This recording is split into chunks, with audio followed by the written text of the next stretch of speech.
আসসালামু আলাইকুম ওয়া রাহমাতুল্লাহ। একটা খুব দুঃখজনক খবর আছে। আপনারা জানেন ইরান এবং ইসরায়েলের মধ্যে গত ১৩ তারিখ থেকে লড়াই হচ্ছে। সুতরাং লড়াইটা মোটামুটি ১০ দিন তো হয়ে গেল। এর মধ্যে মার্কিন যুক্তরাষ্ট্র ইরানের যে পারমাণবিক স্থাপনাগুলো ছিল সেগুলোতে তাদের বি টু স্পিরিট যে বিমানটা পৃথিবীতে একমাত্র আমেরিকারই আছে এবং যে অস্ত্রটা একমাত্র আমেরিকারই আছে সেই বোমা GBU-57 সেরকম বোমা তারা মোটামুটিভাবে ৭টা বোমা তারা কি করেছে ইরানের পরমাণু স্থাপনার উপরে ফেলেছে এবং এই বোমাগুলো ৬টাই তারা ফেলেছে কোথায়?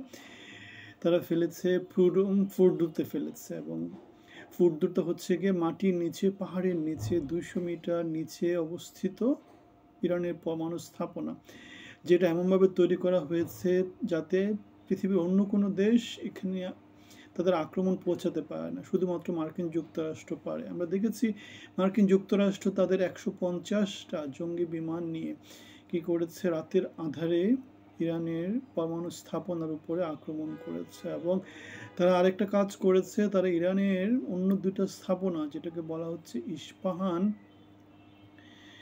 এবং নাতাঞ্জে তারা কি করেছে, তারা টমাহক ক্ষেপণাস্ত্র তাদের যে সাবমেরিনগুলো আছে মানে আরব সাগরের ওদিকটাতে সেগুলো থেকে তারা ৩০টার মতো টমাহক ক্ষেপণাস্ত্র দিয়ে তারা আক্রমণ চালিয়েছে এবং ইরানের পারমাণবিক স্থাপনা যে মারাত্মক রকমের ক্ষতিগ্রস্ত হয়েছে সেটা নিশ্চিত করেছে ইন্টারন্যাশনাল অ্যাটমিক এনার্জি কমিশন। আপনারা জানেন এই যে অ্যাটমিক এনার্জি কমিশনগুলা মানে পারমাণবিক শক্তি স্থাপনা যদি কারো থাকে সেগুলা সারা পৃথিবীর মানে যারা গোপনে করছে সেগুলো হয়তো যেটা করা যায় না, দেখা যায় না, কিন্তু বাকি সবগুলো কিন্তু আন্তর্জাতিক আণবিক শক্তি কমিশনের নজরদারিতে থাকে এবং সেই জন্যই বাংলাদেশের যে আণবিক শক্তি কমিশনগুলো যেগুলো আছে এগুলো সব আন্তর্জাতিক আণবিক শক্তি কমিশনের তদারকির মধ্যে আছে। সুতরাং ইরানের পৃথিবীর মধ্যে অন্য কোনো দেশ এত কঠিনভাবে তদারকিতে থাকেনি, শুধুমাত্র ইরান ছিল এবং ইরানের তদারকি করেই ইন্টারন্যাশনাল অ্যাটমিক এনার্জি কমিশন বলছে যে ইরানের অ্যাটমিক এনার্জি মারাত্মক রকমের ক্ষতির সম্মুখীন হয়েছে এবং তাদের যেই ইউরেনিয়াম এনরিচ করার মানে সমৃদ্ধ করার যে সুবিধাগুলো ছিল সেই সুবিধাগুলো এখন ৫ থেকে ১০ বছরের মতো করে পিছিয়ে গেছে। এদিকে আমরা দেখতে পেয়েছি মার্কিন যুক্তরাষ্ট্র এবং ইসরায়েল এবং ইরান এদের মধ্যে নানা রকমের টেনশন কাজ করতেছে।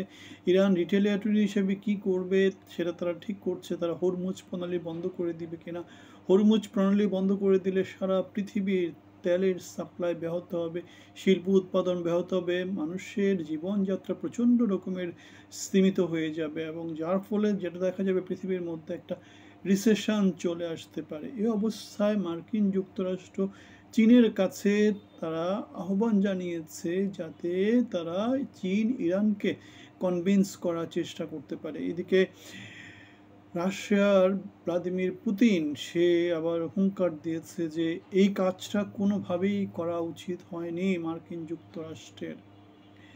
সুতরাং আমরা দেখতে পাচ্ছি যে সামনের কিছুদিন হয়তো বা ক্রিটিক্যাল যাবে, এটা কি এসকেলেটরি হবে নাকি ডিএসকেলেটরি হবে সেটা আমরা হয়তো বুঝতে পারবো।